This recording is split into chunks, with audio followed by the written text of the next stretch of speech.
ఏనా చెప్పండి, అమ్మ ఇంట్లో వంట చేస్తుందిలే.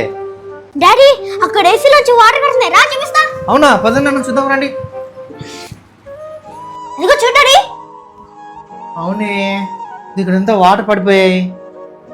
ఎందుకబ్బా ఏసీలోంచి వాటర్ కాడుతున్నాయి? ఏసీ ఆఫ్ చేయనైనా ఫస్ట్. ఏమైందండి? ఏసీలో నుండి నీళ్లు కారుతున్నాయి లేరా. అవునా, ఎందుకు? అదే అర్థం అవ్వట్లేదు, మెకానిక్కి కాల్ చేస్తున్నాను ఉండు. ఇంతకుముందు కూడా ఇలాగే ఏసీలో నుండి వాటర్ కాడుతుంటే ఏదో చేసాం మనం, అప్పుడు ప్రాబ్లం సాల్వ్ అయిపోయింది. గుర్తుందా మీకు? అవునా, ఏమో నాకేం గుర్తులేదే. అయ్యో దేవుడా, నేను అడిగాడి నిన్న అడిగా చూడు, నీకు అసలే నిన్న మొన్న జరిగినవే గుర్తుండవు, అలాంటిది అప్పుడెప్పుడో జరిగిపోయింది ఎలా గుర్తుంటుందిలే కానీ, నువ్వు అసలే గజనీవి కదా. హలో ఫ్రెండ్స్, మీ ఇంట్లో కూడా ఇలాంటి గజనీలు ఎవరైనా ఉంటే కామెంట్ చేయండి. రే, నువ్వు నీ గజనీ గోల ఆపుతావా కాసేపు? ఇక్కడ వచ్చిన ప్రాబ్లం ఏంది, నువ్వు చేసే పని ఏంది? తెలివి లేదు, పాడు లేదు, మళ్ళీ పెద్ద తెలివి పరులాగా మాట్లాడుతుంటావు.